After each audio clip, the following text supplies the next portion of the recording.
इनकी सोचने की क्षमता देखो, उनके काम करने के इरादे देखो, देश की आवश्यकताओं के संबंध में इनकी समझ देखिए भाई। हंसी आती है मुझे, उन पर हंसी आती है।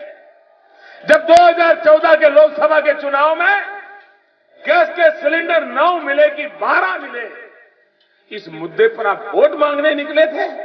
भाइयों बहनों, काम कैसे होता है आपको पता है। सरकार बनने के बाद मैंने लाल किले से देशवासियों को एक प्रार्थना की थी। एक बार इस धरती के संतान लाल बहादुर शास्त्री जी ने 65 की लड़ाई के समय देशवासियों को कहा था कि आप एक समय, सप्ताह में एक समय खाना छोड़ दीजिए, और इस देश के करोड़ों लोगों ने लाल बहादुर शास्त्री की बात मान करके सप्ताह में एक दिन खाना छोड़ दिया था। ये देश की ताकत है। भाइयों बहनों, मैंने लाल किले से देश को कहा था, अगर हमारे पास पैसे हैं, आर्थिक मुसीबत नहीं है, कुछ जिम्मेवारी हम भी ले सकते हैं, तो हमारे जैसे लोग जो इसको ले सकते हैं, उन्होंने गैस सिलेंडर की सब्सिडी नहीं लेनी चाहिए। अमीर से अमीर व्यक्ति भी गैस सिलेंडर की सब्सिडी लेता था हमारे देश में। मैंने कहा भाई, गरीब को तो सब्सिडी जरूरत होती है, अमीर सब्सिडी क्यों एंजॉय कर रहा है? छोड़ना चाहिए। मैंने कोई कानून नहीं बनाया, कोई डंडा नहीं चलाया था, कोई नोटिस नहीं भेजी, सिर्फ प्रार्थना की थी। भाइयों बहनों, मैं मेरे देशवासियों को प्रणाम करता हूं।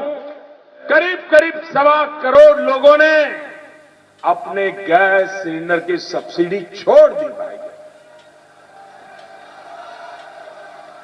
तब जाकर के मैंने वादा किया कि हमारी गरीब माताएं, झुग्गी झोपड़ी में रहने वाली माताएं, गांव में रहने वाली माताएं लकड़ी के चूल्हे से खाना पकाती है, लकड़ी के चूल्हे से खाना पकाती है। और जब एक मां लकड़ी के चूल्हा जला करके खाना पकाती है, एक दिन में उसके शरीर में 400 सिगारेट का धुआं जाता है उसके शरीर में। आप मुझे बताइए, अगर उस मां के शरीर में 400 सिगारेट का धुआं जाएगा, तो उस मां की तबीयत का हाल क्या होगा? घर में छोटे छोटे बच्चे खेल रहे हैं, जब मां खाना पका रही है, उन बच्चों के शरीर में भी धुआं जाता है, उन बच्चों का क्या हाल होगा? भाइयों बहनों, गरीब का दर्द क्या होता है मैं भली भांति जानता हूं। मेरी मां जिंदगी भर लकड़ी का चूल्हा जला करके खाना पकाती थी, अपनी आंखों से देखा है वो कैसे गर्मी के दिनों में कठिनाई झेलते हुए हम बच्चों को खाना खिलाती थी। वो दर्द मैंने देखा था, महसूस करता था। प्रधानमंत्री बना, वो दर्द मुझे आज भी कुछ करने के लिए प्रेरणा देता है। और मैंने निर्णय किया कि आने वाले 3 साल में 5 करोड़ गरीब परिवारों के घर में मैं गैस का चूल्हा पहुंचाऊंगा, गैस का सिलेंडर पहुंचाऊंगा और मुफ्त में कनेक्शन दूंगा। भाइयों बहनों, अभी मैंने ये काम की शुरुआत तो 10-11 महीने पहले की थी, लेकिन 10-11 महीने के भीतर भीतर अब तक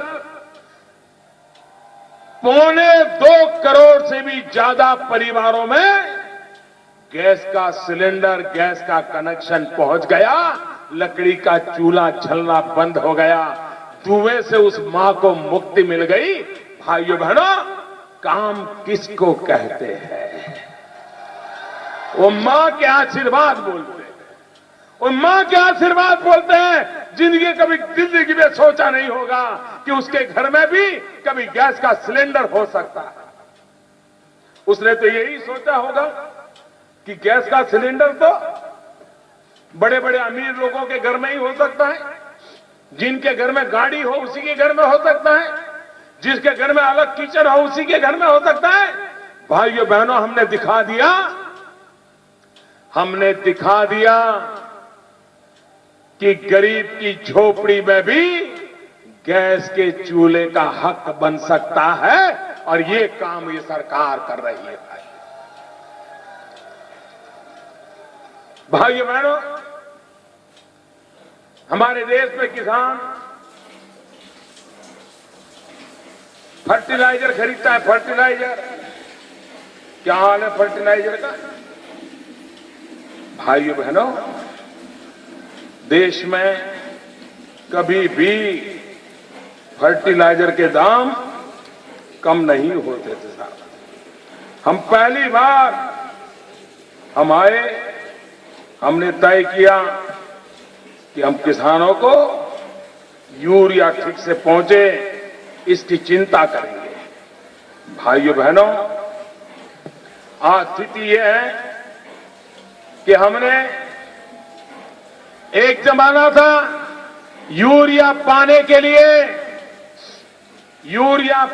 लिए कतार में खड़ा रहना पड़ता था, पुलिस की लाठी खानी पड़ती थी, या तो यूरिया काले बाजारी में लेना पड़ता था, ब्लैक मार्केट में लेना पड़ता था।